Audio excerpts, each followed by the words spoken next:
Good afternoon, ladies and gentlemen, and welcome to the graduation ceremony for the Faculty of Social Sciences. The ceremony will begin in about 5 minutes' time, and the stage will be populated with members of the academic and university community. The academic and university community have supported the graduates throughout their time with us. I'll shortly be asking you to stand for the procession, but before I do that, please may I ask you to switch off your mobile phones because the ceremony is live streamed.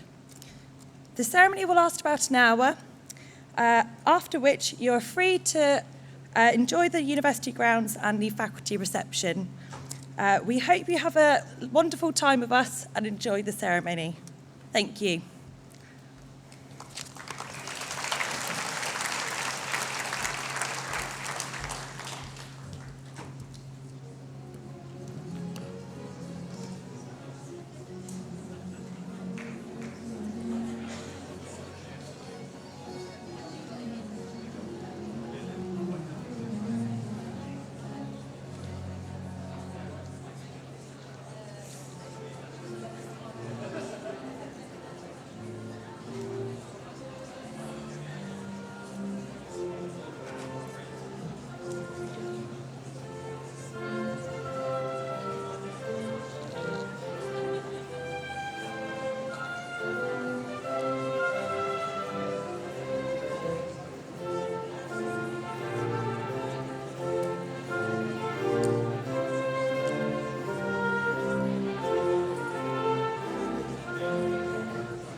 Graduands, Baroness Tyler, distinguished guests, ladies and gentlemen. As President and Vice-Chancellor of the University of Southampton, I warmly, and I think that's the operative word, welcome you to the university today, and it is my great pleasure to declare open this ceremony for the conferment of awards. On behalf of the university and my colleagues, let me be the first to congratulate each one of you graduating today. Graduation is a highlight, perhaps the highlight of the academic year for all of us at the university. It is an occasion when we can celebrate your successes with you. Today you walked into this hall as graduands, which is a rather specific title for someone about to receive an academic degree, and you will leave as University of Southampton graduates. This is a very special occasion and one I hope you'll remember with pleasure in years to come. We are all very proud of you, and I hope that you are enjoying great personal satisfaction in the successful completion of your studies and the award that you're about to receive. It represents a very significant achievement in which you can each take enormous pride. We're delighted also to welcome your family and friends to the ceremony. I know that today also marks an important day for all of you. My colleagues here at the university and I are well aware that on the long journey from even considering coming here to study through to this ceremony today, your support has been essential. So on behalf of our graduating students, we offer thanks to you, their families, parents and friends. And I would also like to take this opportunity to thank our staff at the university, some of whom are on the stage beside me, for their support and commitment in helping our students to reach this point today. So graduands, please join me in thanking your families, partners, friends and our staff for their role in your successes. Please.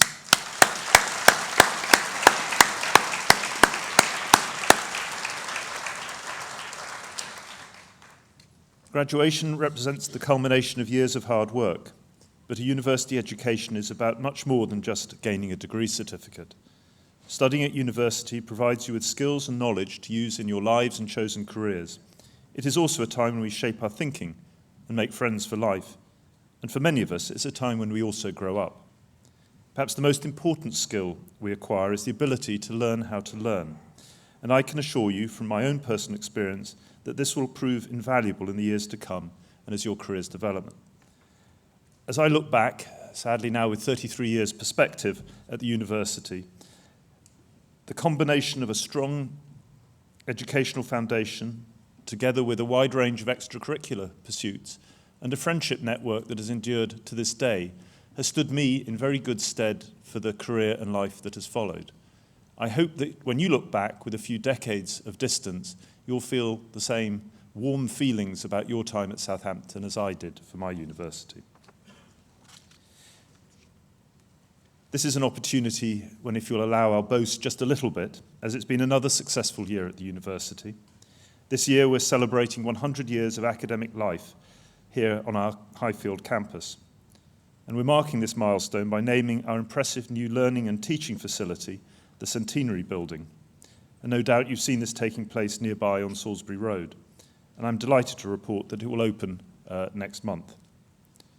100 is also a good number for our university in 2019, as we've again been listed as one of the top 100 universities in the world by the QS World Rankings. To put this into context, there are over 1,000 universities featured in the published QS rankings, and it's generally estimated that there are well over 20,000 institutions worldwide. So being in the top 100 is a significant achievement. And we're also ranked as one of the top 20 universities in the UK in the latest edition of the Complete University Guide. As you move on to the next stage of your lives and careers today, you'll be pleased to know that our graduates continue to be highly sought after by employers. The employment and further study outcomes for our graduates continue to improve year on year and are amongst the very best in the UK. We're currently second in the Russell Group for the number of graduates in employment. In support of this, we've continued to attract top employers to engage with our students. The Graduate Market in 2019 report cited Southampton once again as one of the top 20 UK universities for attracting the largest number of top graduate recruiters. While you've been studying here, you will have seen that we're investing heavily in our university, and we will continue to do so over the coming years to ensure that we meet the changing needs for our students throughout the 21st century. We also maintain our strong international outlook. In March, we launched the India Centre for Inclusive Growth and Sustainable Development, with a vision to create a globally recognised centre for innovation, knowledge transfer and capacity building. And in June, the Indian High Commissioner was on campus for the planting of a tree to mark the 150th anniversary of the birth of Mahatma Gandhi this year. And as a mere interim Vice-Chancellor, I don't get many tree planting ceremonies, so this was a particularly good one to have on my CV, my first. Graduands, you graduate today with more than a qualification. As I said, my own experience tells me that you will have also gained a wealth of experience, fantastic memories, and strong personal relationships that will continue to serve you well in the exciting years ahead. This is by no means the end of your journey with us, but simply the beginning of a lifelong relationship that will support you throughout your career and beyond. We really do hope that you'll stay in touch, whether it's by continuing to access the careers support and advice available to you as a new graduate, networking with your fellow alumni via our social media channels, participating in university events, or by becoming a mentor to future students. So do let us know how you're progressing with your career and further studies. On a personal note, I look forward to meeting each of you as you cross the stage in a few minutes. And in the meantime, many congratulations. Thank you.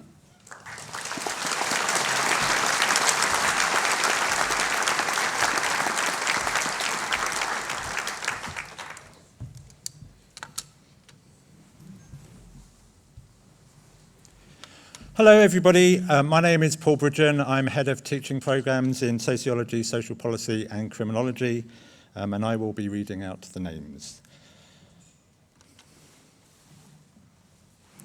I submit to you the candidates from Social Sciences for the award of Bachelor of Science. I met them and those that have censured their awards. President and Vice-Chancellor, I present to you the following Bachelors of Science. Matilda Christine Andrews.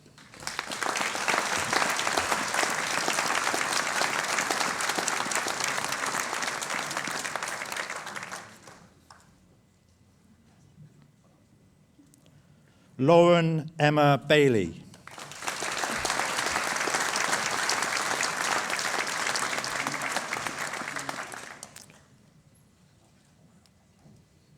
Catherine Rose Bickle.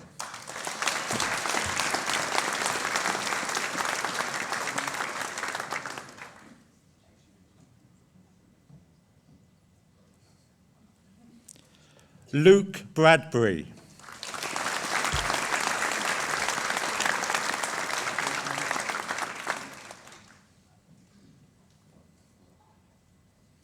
Courtney Brady Sandling.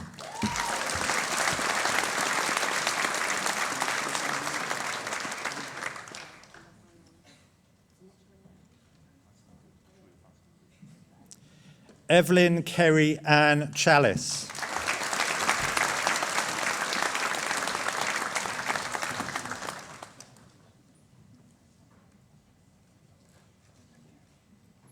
Sasha Cimino.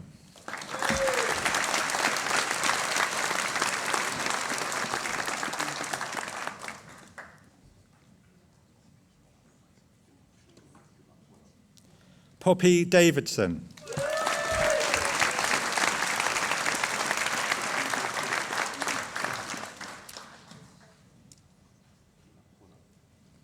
Emily Claire Foote.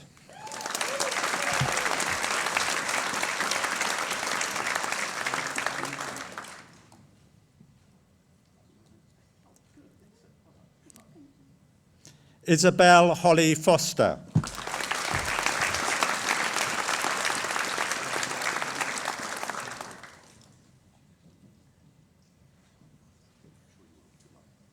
Antonella Gubarak.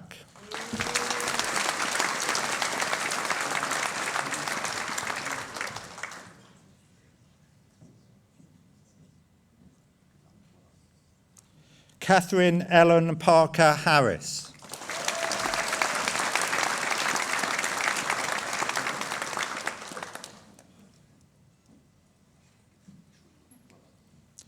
Blanka Marjanovic.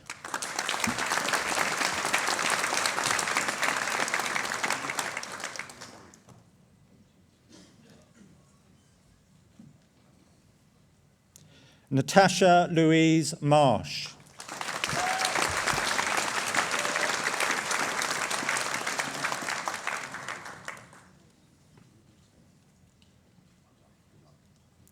Harry Jake Mills.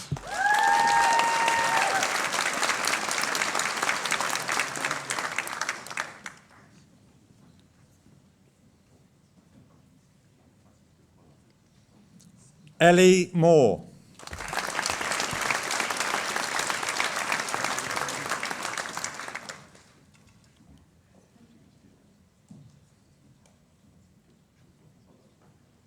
Zara Pepper.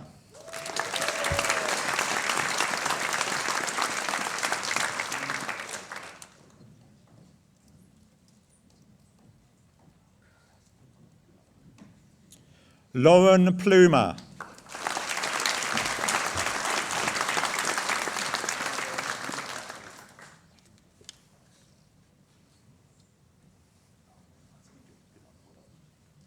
Maisie Hannah Pritchard.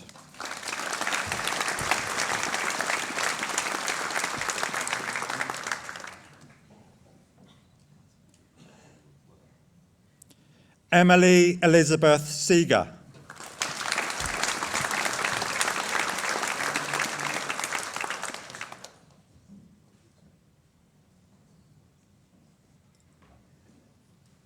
Lauren Victoria Smith.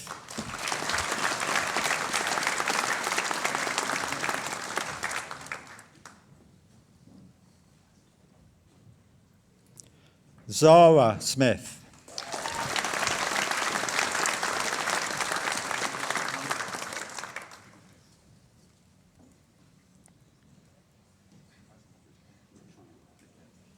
Patrick Sunderland.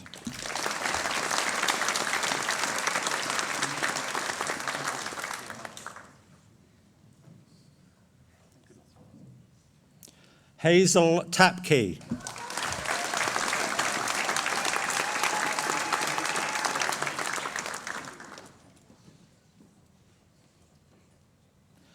Shanice Tapper Gregory.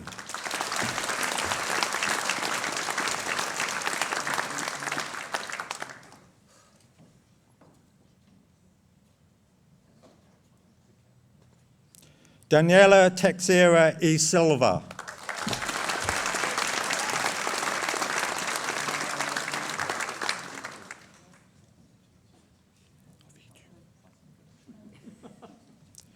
Ovidiu Alexandru Tenchu.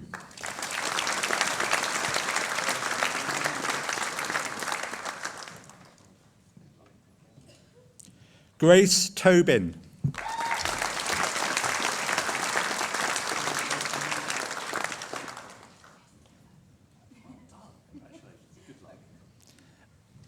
Emma Marie Toth.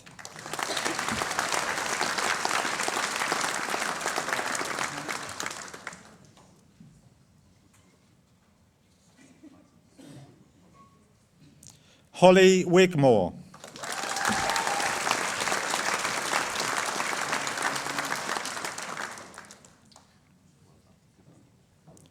Natasha Wilson.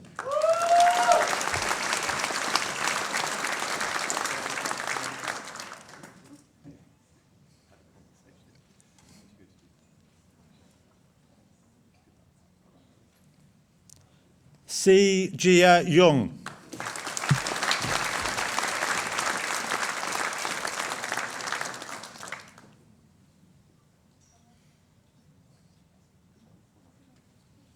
Xiao Yong.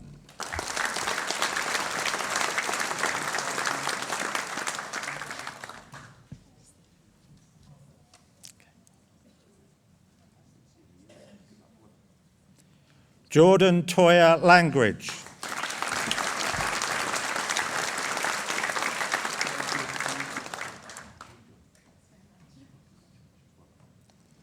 Jack Midwinter.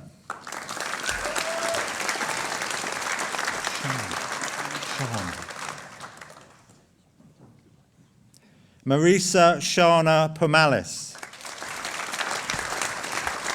Saint-Denis. Saint-Denis.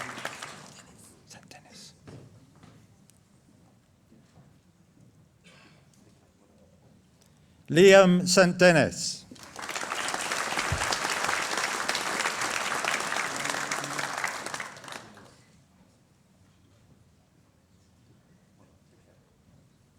Adisewa Caroline Ajibewa.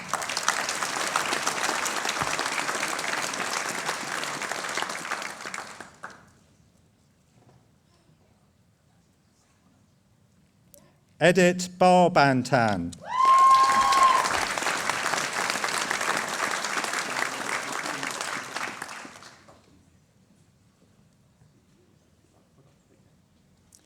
Finula Poppy Alexandria Maria Barlow.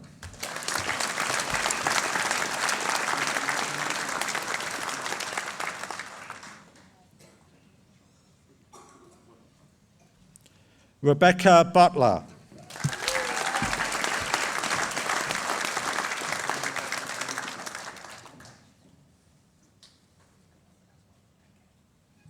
Petra Butarak.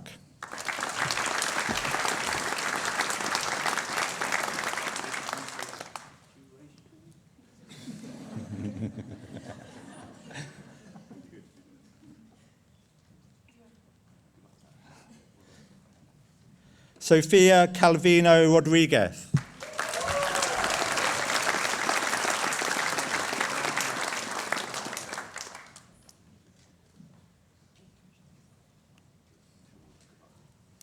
Georgina Campbell.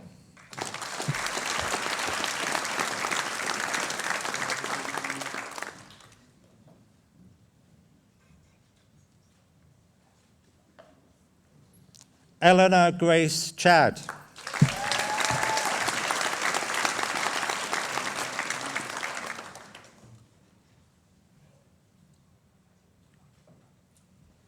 Eileen Chua.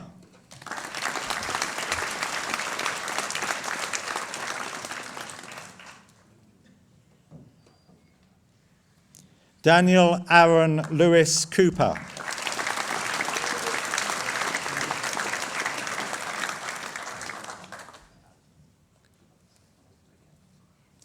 Georgia Coral Cooper.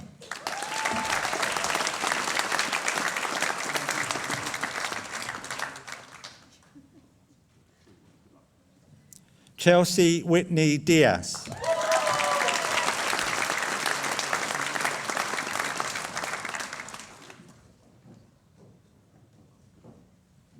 Robert Dragomir.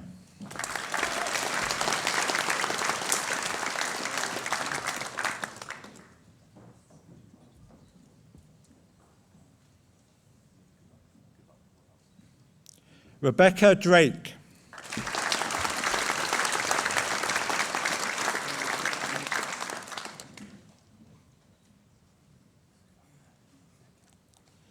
Isabella Mary English.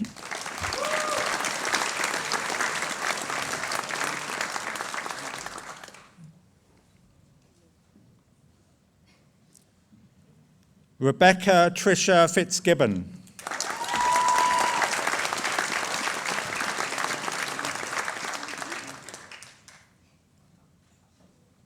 Holly Gibbs.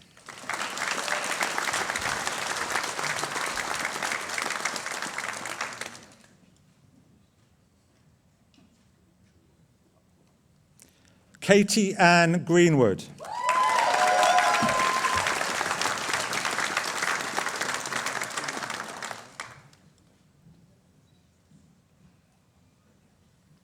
Charlotte Jane Griffin.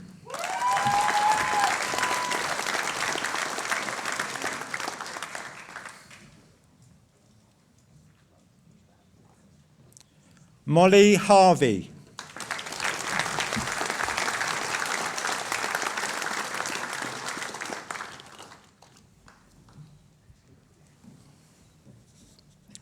Yuting Hu.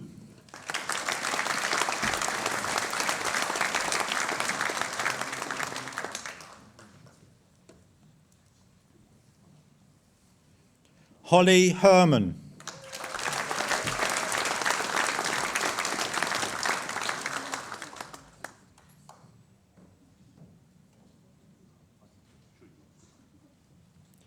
Radina Kuleva.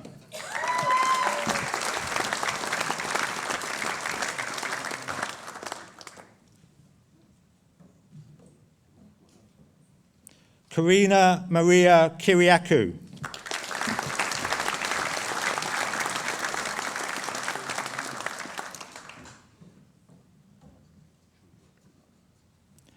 Adrian Donald Lee.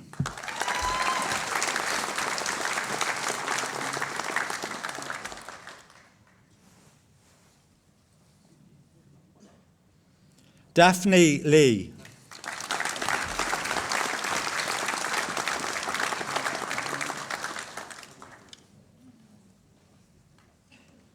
Cynthia Lima Nazari.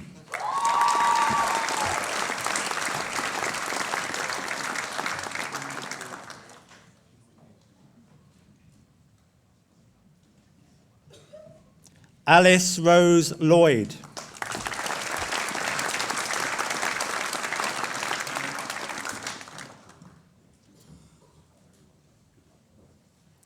Megan Lovelace.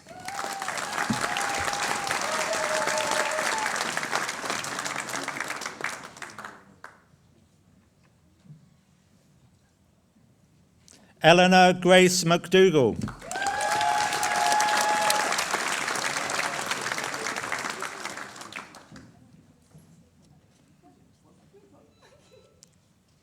Kira Madamizia.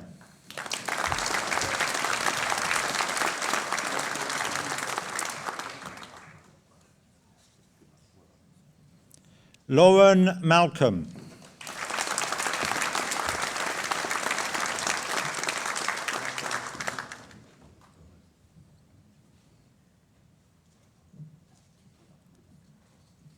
Stefan Adrian Marin.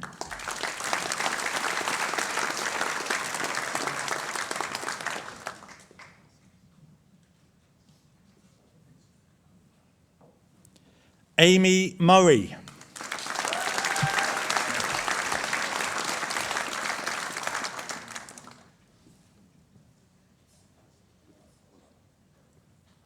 Jack Nutley.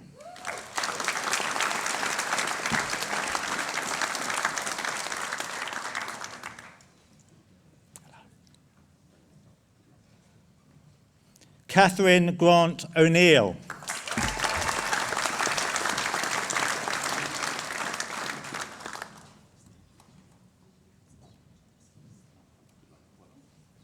Lydia Charlotte Oliveira.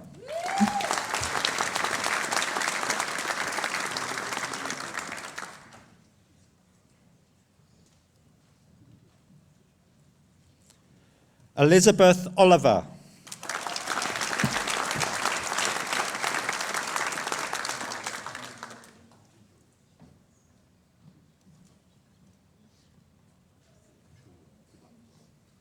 Alice Mary Lillian May Ovens.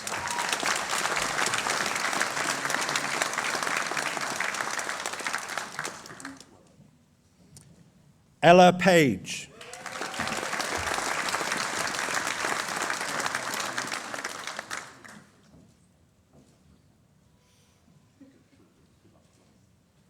Krishna D'Souza Rabelais.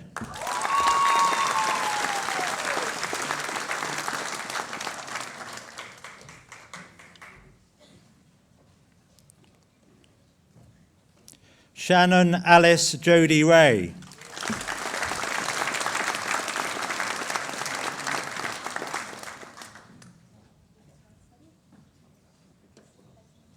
Iwa Anna Loredana Tennessee.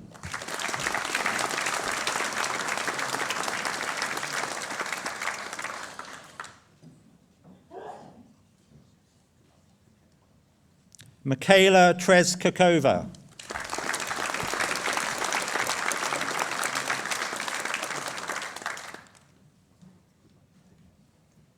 Lauren Vanden Barselaar.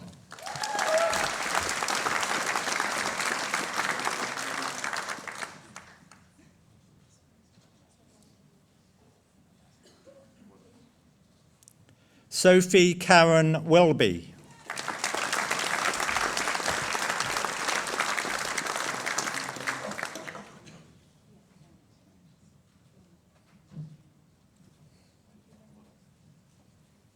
Megan Wood.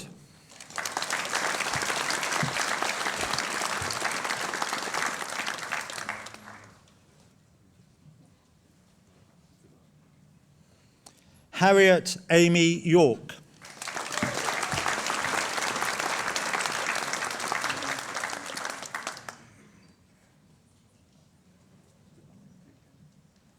Faye Clements.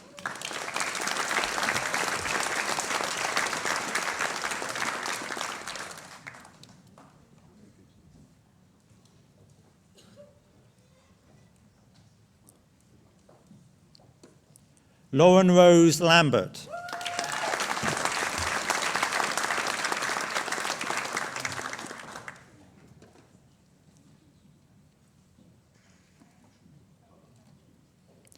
Catherine Picknett.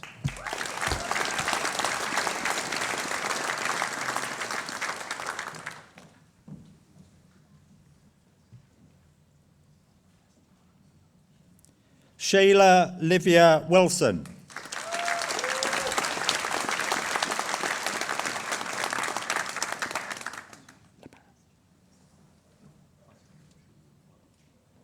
Liban Ali.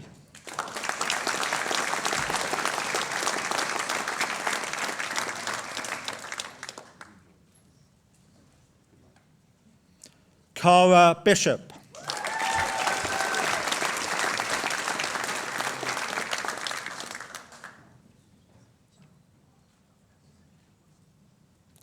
Catherine Brown.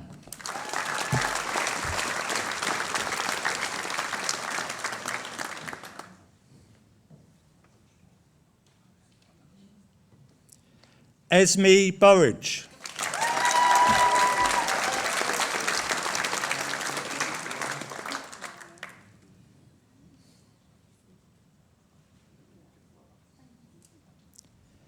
Millie Grace Cargill.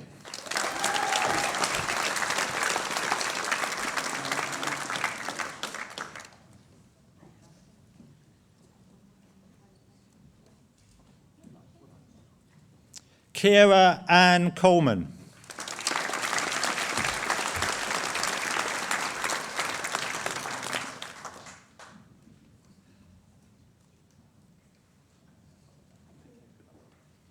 Charles David Anthony Easter.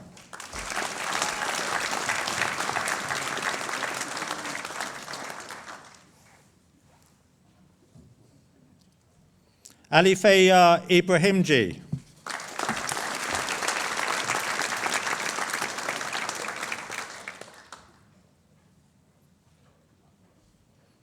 Scarlett Clara Burrows-Gotts.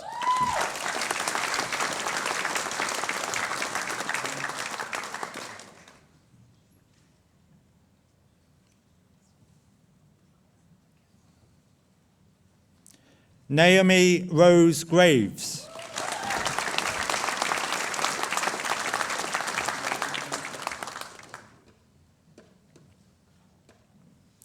Serena Hayes.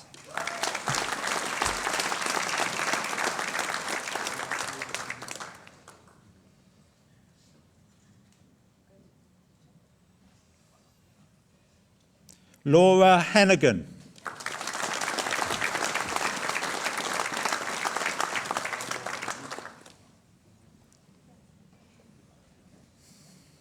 Henry Hill.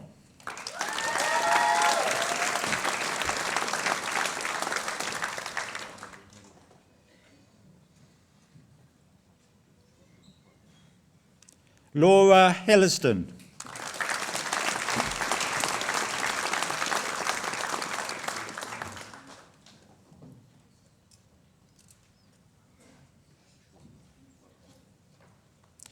Liam Kelly.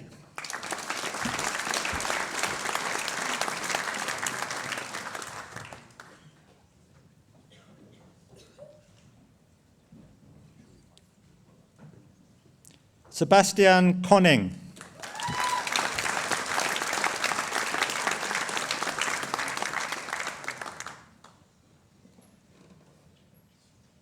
Amber Litson.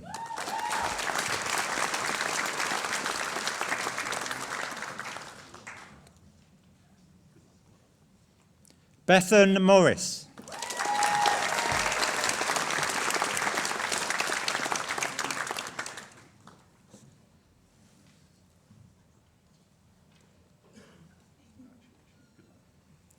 Rosie Magenta Parrott.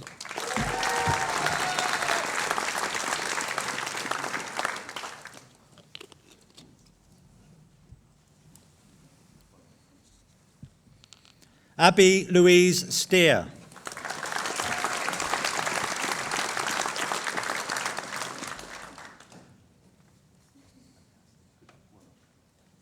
Margaret Stollery.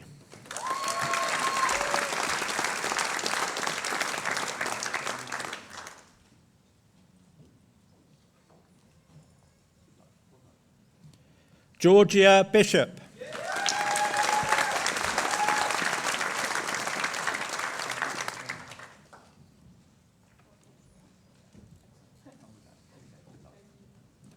Melissa Marie Camargo Vasquez.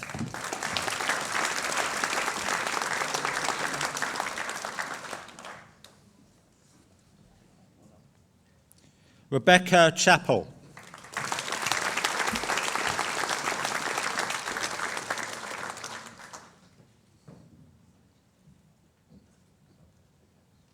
Natalie Cockle.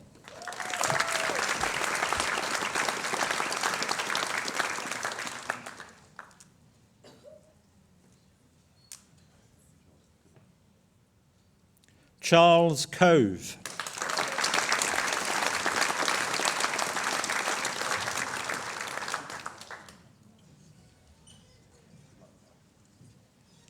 Cody Dubois.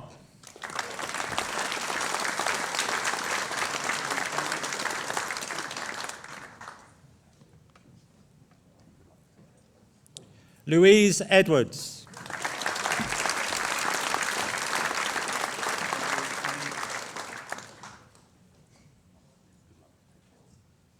Megan Griffiths.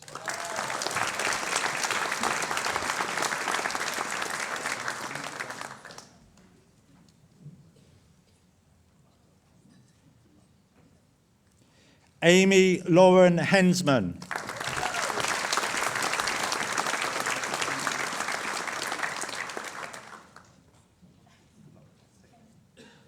Hannah Omer.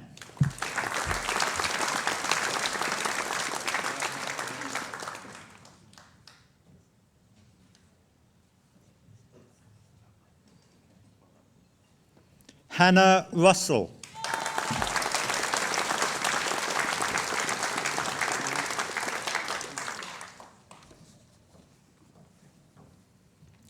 Kelsey Thompson.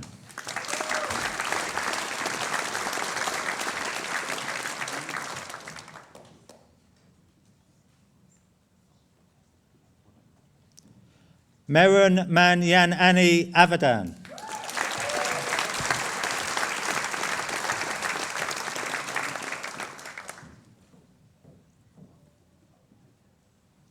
Mahiva Butchart.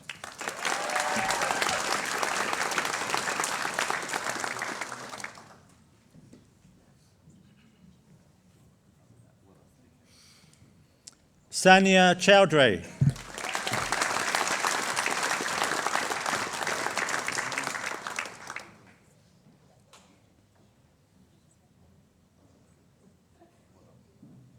Amy Gaduza.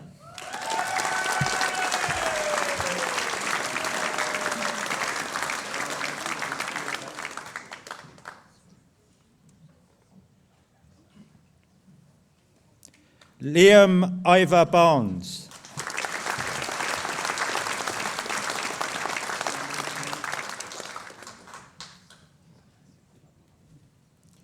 Samuel Brown.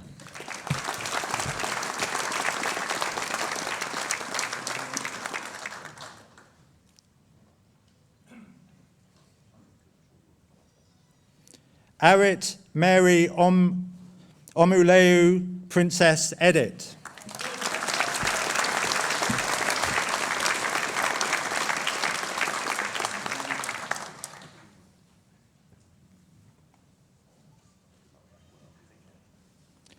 Eliza Mary Francis.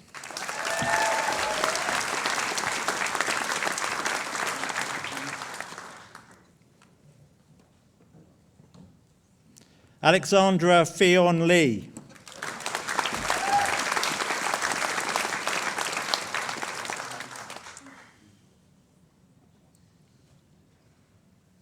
Alicia Pitchford.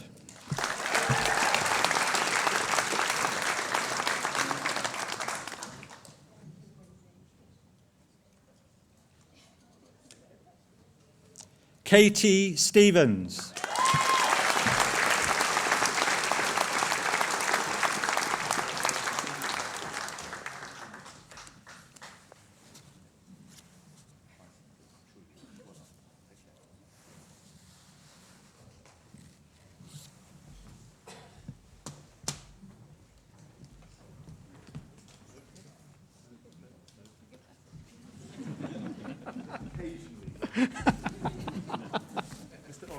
Thank you. I'm the public orator, and I'm going to introduce the honorary graduate.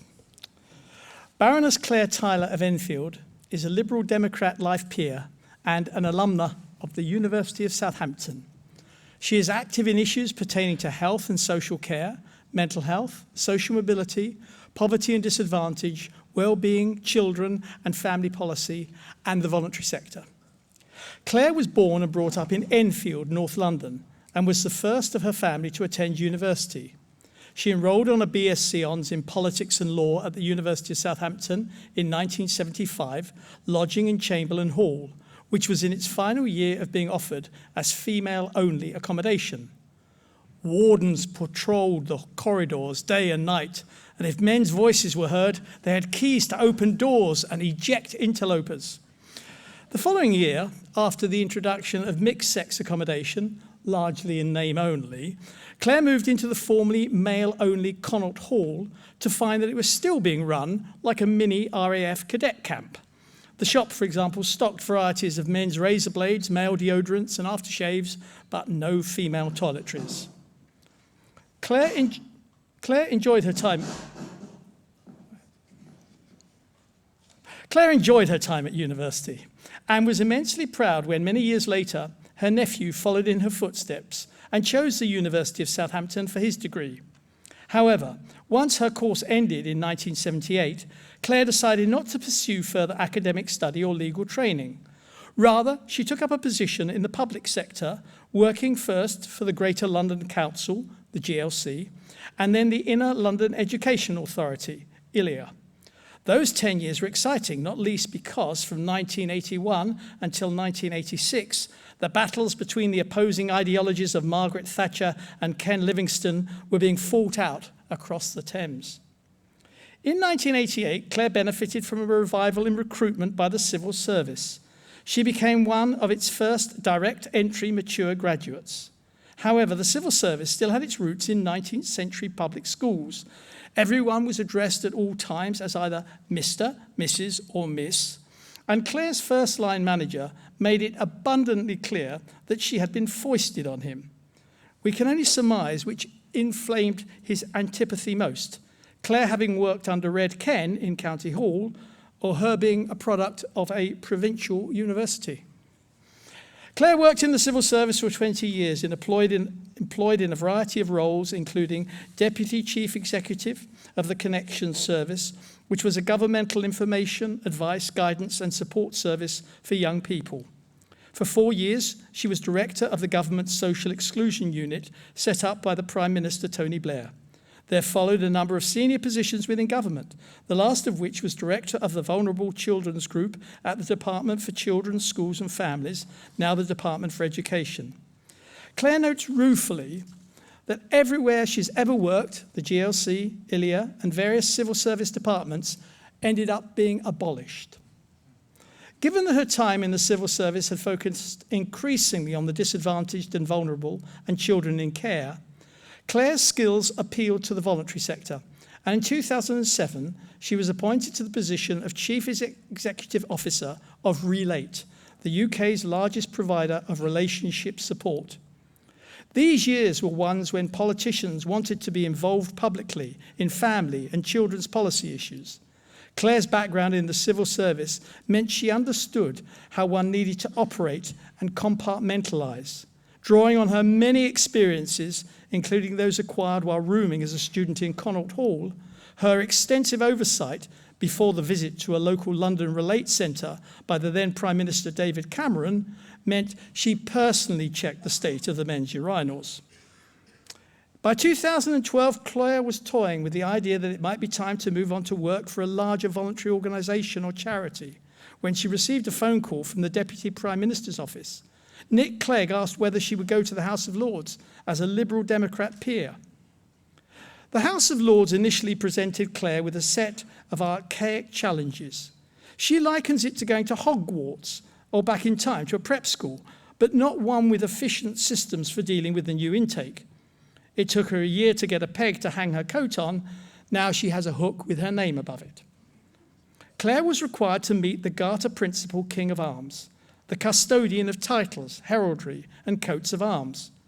There was no written description of what such a meeting might entail. He had inquired what title she would like. She had replied, Baroness Tyler of Enfield, since 4 generations on her father's and mother's sides had come from Enfield. Both sets of grandparents were buried in Enfield, and her brother lived there. You can't be named after a London borough, responded the Garter Principal King of Arms. Enfield, said Claire, is also a town with a Tudor palace whose estate was used by Henry VIII as a base for hunting. Seeking to move Claire's thinking on from the confines of suburbia, the Garter Principal King of Arms encouraged her to focus on military victories. These, he assured her, make excellent titles. Sitting with her CV in front of him, 3 years university, 10 years GLC and ILIA, 20 years civil service, and 5 years relate, Claire wondered where she might have squeezed in her military service, let alone waged a successful campaign. Baroness Tyler of Alamein, it was not to be. In the House of Lords, Claire takes an active role in issues relating to health and social care, mental health, social mobility, poverty and disadvantage, well-being, children and family policy, and the voluntary sector. As examples, she is the Liberal Democrat spokesperson for mental health, was most recently a member of the Lords Select Committee on Intergenerational Fairness, and previously chaired the Lords Select Committee on Financial Exclusion. She has also been a member of the Lords Select Committee on Affordable Childcare, the Lords Select Committee on Social Mobility, and the Lords Select Committee on Public Services and Demography, which produced the report Ready for Ageing. Claire is currently co-chair of the All-Party Parliamentary Group, APPG, on social mobility, as well as co-chairing the APPG on Wellbeing Economics. She is vice chair of 4 APPGs, Parents and Family, Carers, Strengthening Relationships, and Mental Health. Claire continues to be active outside the House of Lords. Between 2012 and 2018, she was the chair of CAFCAS, Children and Family Court Advisory and Support Service. Before this time, the organisation's inadequate Ofsted rating, during this time, the organisation's inadequate Ofsted rating improved to an outstanding. Since August 2012, Claire has been president of the NCB, the National Children's Bureau, and since November 2012, the vice president of Relate. Claire chairs the Make Every Adult Matter coalition of charities, helping adults with multiple needs. She serves on the board of Social Work England and is a member of the advisory council of the Step Up to Serve campaign. She is a Centrepoint ambassador and a member of the advisory panel of child's viewing for the BBFC, the British Board of Film Classification. Previously, between 2014 and 2017, Claire was a member of the Think Ahead board, overseeing a new adult mental health social work fast-track programme. During any spare moments, Claire enjoys socialising and is keen on travel. She is fond of art and is currently participating in an art and drawing course in Highgate. Her garden is very important to her. She exercises with yoga, Pilates, and Feldenkrais, and enjoys London's many cultural activities, opera, art exhibitions, theatre, and cinema. For 5 years, Claire was joint chair of the Westminster Social Policy Forum and has sat for 7 years on the executive committee of the Public Management and Policy Association. She has a diploma in management studies and is a fellow of the Chartered Institute of Personnel and Development.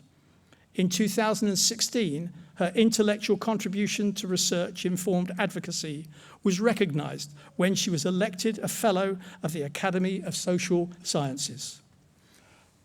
President and Vice-Chancellor, I have the honour to present to you Baroness Tyler of Enfield as eminently worthy of the degree of Doctor of Letters, honoris causa.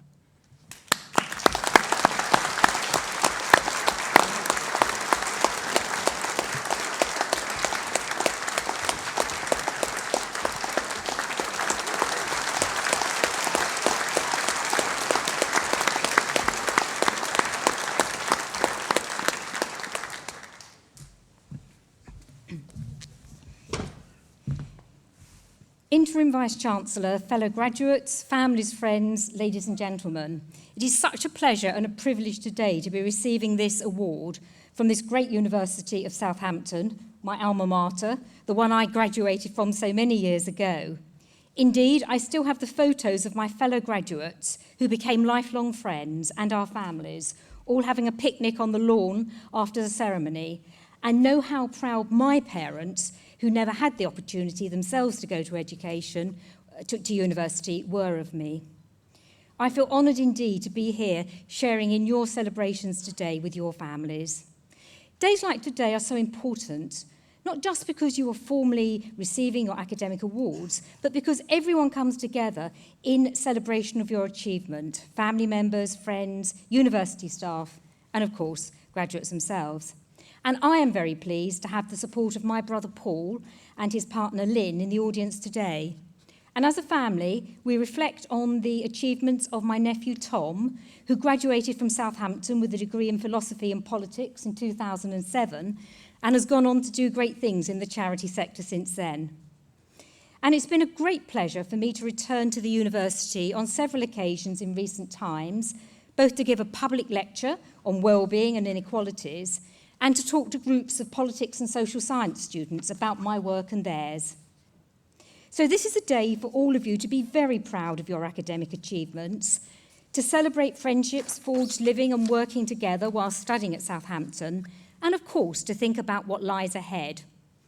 And as your lives start to change from being dominated by lectures, tutorials, assignment deadlines and exams, and I hope also making the most of the excellent social life and extracurricular activities that a university such as this offers, to thinking about what next in your life, what's your place in the world going to be, I do know that that can feel pretty daunting.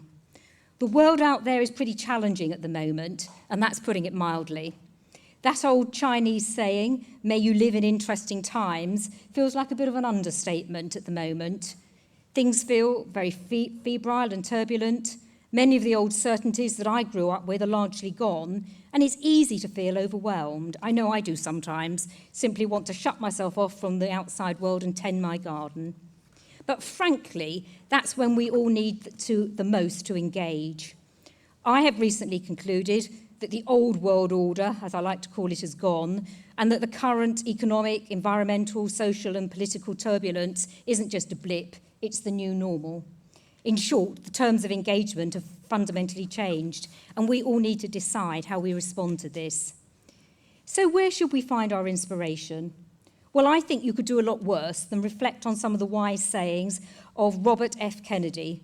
Bobby Kennedy may have lived somewhat in the shadows of his more famous brother, JFK, but was a great thinker and philosopher, and I'm particularly fond of his quotes. And one I felt that was particularly relevant for today is this: let no one be discouraged by the belief there is nothing one person can do against the enormous array of the world's ills, misery, ignorance and violence. Few will have the greatness to bend history, but each of us can work to change a small portion of events.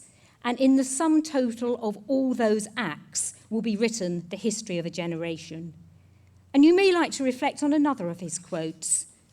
The purpose of life is to contribute in some way to making things better. Simple perhaps, but going to the very core of what makes humans tick when you are deciding what to do next.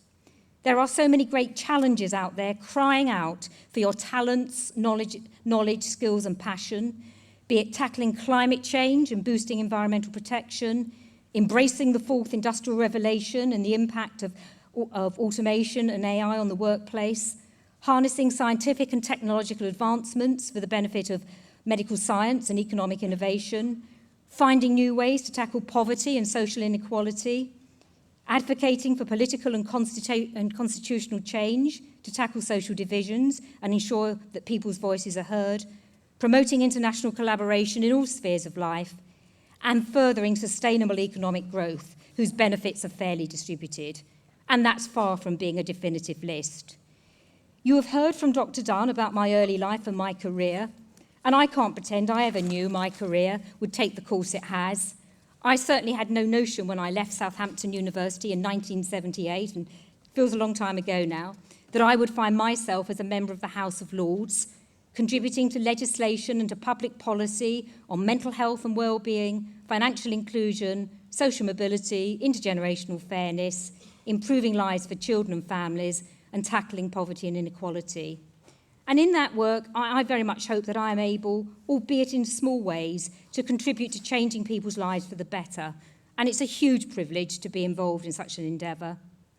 So whilst some career planning and seeking good careers advice is clearly sensible, I would urge you all today to seize the opportunities as they arise, often very unexpected ones that come at unexpected times, and to make the most of them. And if you need any further exhortation on this point, I offer you my third Bobby Kennedy quote: "Only those who dare to fail greatly can ever achieve greatly." How relevant that is to space exploration. Last week, watching the 50th anniversary celebration of man's first step on the moon, and I can remember it vividly when I was just 12, I was frankly dumbstruck with awe and admiration at the sheer bravery, pluck and audacity of those astronauts. They seemed fearless in their quest for knowledge and scientific discovery of our wider solar system. The plaque that they left on the moon read, "We came in peace for all mankind."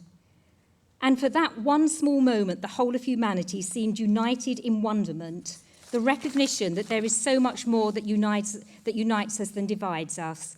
How much we need that sentiment today.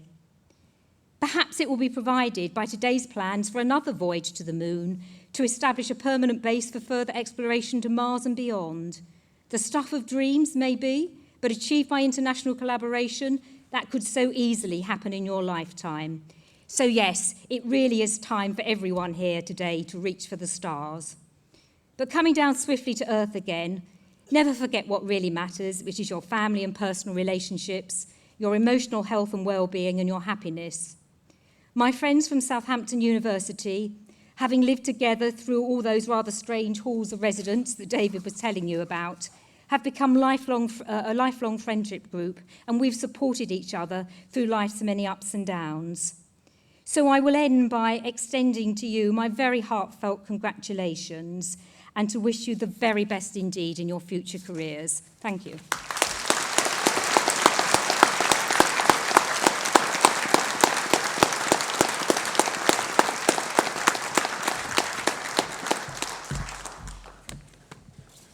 President and Vice-Chancellor, graduates, guests, friends and family.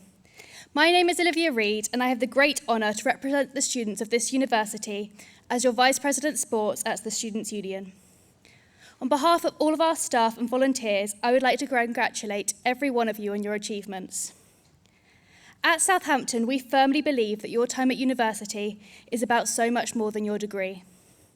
It's about becoming independent, learning new life skills, trying new things, making lifelong friendships, and burning at least one meal you try to make for yourself. At SUSU, we are proud to offer these extracurricular activities which shape your time at university. From our 300 plus clubs and societies to our thousands of elected student volunteers and representatives. It is alongside you that we were able to work with the university to lower the cost of printing, engaged over 3,500 students as part of our You Are More Than events, and won our 10th varsity competition against the University of Portsmouth. You came to our events, you made use of our support services, and yes, attempted to sing karaoke with us. We are proud to champion the causes you care about. This year included our biggest ever Black History Month to date, and our first ever SUSU Pride event in support of our LGBT+ community. Everything we do as a union is for our members, and it is thanks to you that Southampton was recently voted as a top 10 students' union for its clubs and societies, and top 20 union overall. Despite all the hardships and hurdles, no matter what route you took to get here, you made it. You succeeded and you grew. On behalf of the Students' Union, congratulations once again, and we hope that you enjoy the rest of your day at Southampton. Thank you.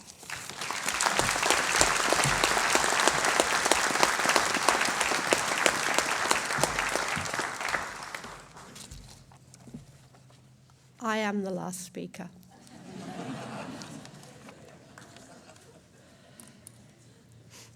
Good afternoon. My name is Jenny Fleming. I'm Professor of Criminology and Head of the Sociology, Social Policy and Criminology Department. And on behalf of us all, I would like to extend again our warmest congratulations on the remarkable achievement that has brought you here today. Social sciences, in its broadest sense, is the study of society, the manner in which people behave, and the way they influence the world around us.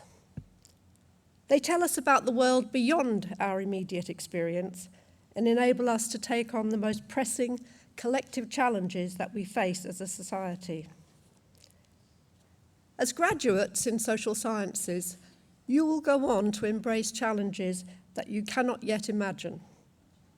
You will have an important role in helping to determine the economic, moral, and intellectual well-being of society, to contribute to areas of society that may never have occurred to you when you took up your degree with us. And you will do this by drawing directly on the experience and the knowledge you have gained in your time here. Collectively, you have set the bar very high. You've travelled the world participating in exchange schemes in the Czech Republic, China, Canada, and Brazil. For some of you, there have been summer schools in the United States. Our Year in Employment scheme was utilised by Grace Cassidy, a sociology student graduating here today, who was, as her year in industry, worked successfully with the Office for National Statistics. Shayla Wilson was awarded first prize in the social impact competition for her project, Should Third Sector Organisations Formalise Partnerships with Youth Offending Services in order to facilitate diversion. In the same competition, Mahiva Butchart was highly commended for her project, The Role of the Third Sector Within Refugee Integration. You might not think this now, but many of our students continue their education at Southampton after their degrees. Oliver Clark Darby, who many of you know, started with us as an undergraduate and was one of the first students on our Masters of Criminology programme. Ollie secured university funding to do a PhD with us and submits his thesis this October. Today, you leave a department that is committed to making an impact on society. You will have been taught by some of the leading academics in the discipline, all of whom have achievements of their own. Many of your teachers have won student and staff awards for their service and commitment to students. I think particularly this semester of Graham Baxendale, Lambros Fatsis and Paul Bridgen. As chair of the Athena Swan Committee, Bindi Shah steered the social sciences to a bronze award this year. We're now moving towards our silver. And this year, Pamela Agwadaiki was awarded a prestigious grant from the Alan Turing Institute for a study of predictive policing algorithms and has been conferred the prestigious title of Turing Fellow. Michelle Newbury, in conjunction with the Wildlife Trust in Malawi, has secured a large grant for their project on combating wildlife crime. I said earlier that you would contribute to areas of society that at first glance appear to have little to do with your subject area training. A notable example of this is the industrial placement taken by Professor Pauline Leonard and Roger Tyers. Together they produced a research report on the importance and impact of artificial intelligence, which is informing futures thinking within engineering. As I said, social sciences, in its broadest sense, is the study of society. Your studies will take you far and wide if you allow them to. We hope that we can continue to inspire and inform you, that you will stay in touch, tell us what you are doing, and that you'll come back whenever the opportunity presents. As you set forth today, we hope that you take with you those fundamental qualities we've come to expect of you during your time here. Your integrity, in holding to that moral compass, ensuring fairness to all and in all you do. Your curiosity, in seeking out new knowledge, questioning, listening, and continually pushing at the boundaries of your experience and understanding. And while we may now take your intelligence levels for granted, think also about your emotional intelligence. Always look to the wider context with humility and with compassion. Be kind to others. Be generous with your time and your knowledge, and share what you have with others. And as you go forward, we'll be looking on with interest, with admiration, and with the most profound sense of pride. We are looking forward to seeing you and your family and friends at the reception that will follow. Due to storms being forecast this afternoon, we have moved the reception from the marquee to the garden court. Thank you.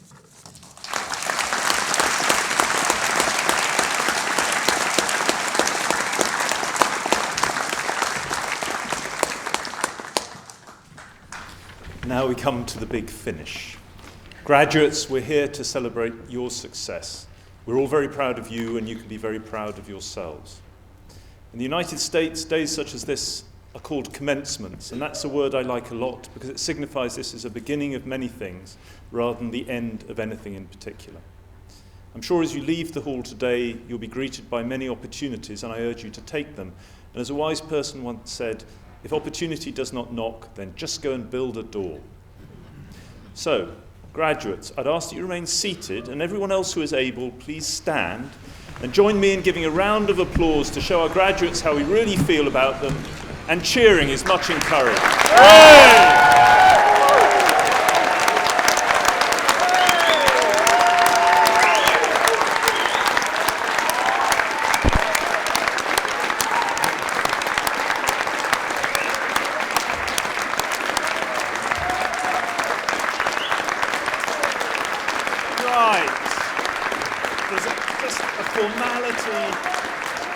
To observe.